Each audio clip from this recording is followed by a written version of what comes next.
বিকেলে কোথায় গিয়েছিলে? বাদনকে দেখতে? শুধু ওকে দেখতে নয়, গিয়েছিলাম মানুষ কতটা নিষ্ঠুর হতে পারে তা দেখতে। ও বাড়িতে না গেলে কি তোমার চলতো না? অন্যায়ভাবে বাঁধনকে না মারলে কি তোমার চলতো না? আমি যা করেছি তা মায়ের দাবি মেটাতে করেছি, কোনো অন্যায় করিনি। আমিও কোনো অন্যায় করিনি। উকিল হিসাবে মক্কেলকে জানাতে গিয়েছিলাম আইনের কোন ধারায় মামলা করলে অপরাধীর কঠিন শাস্তি হবে। তুমি তুমি আমার বিরুদ্ধে মামলা করবে? তোমার বিরুদ্ধে নয়, অন্যায়ের বিরুদ্ধে, এক অপরাধীর বিরুদ্ধে। অপরাধ করে কেউ সাজা না পেলে তার স্পর্ধা বেড়ে যায়। তাই বলে আমাকে তুমি আসামে কাঠ করে দাঁড় করাবে? আসামিদের জন্য কোনো আলাদা বসার জায়গা কোর্টে থাকে না, তাদের কাঠগড়াতেই দাঁড়াতে হয়। মেঘাকে তার মায়ের বুকে ফিরিয়ে দিয়েছি।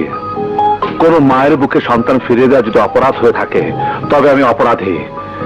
যে কোনো শাস্তি মাথা পেতে নিতে আমি প্রস্তুত। মায়ের বুকে সন্তান ফিরিয়ে দেয়া কোনো অন্যায় নয়, অপরাধ নয়। অন্যায় প্রেমিকের বুক থেকে প্রেমিকাকে ছিনিয়ে নেয়া, ভালোবাসা কেড়ে নেয়া।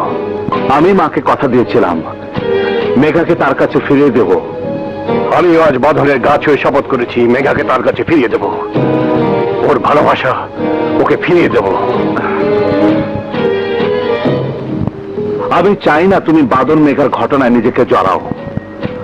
আজ তোমাকে প্রমাণ করতে হবে কে তোমার কাছে বড়, আমি না বাদন।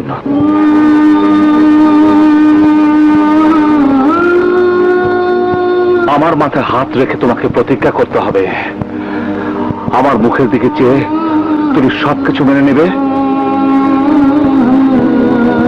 কি হলো বলো?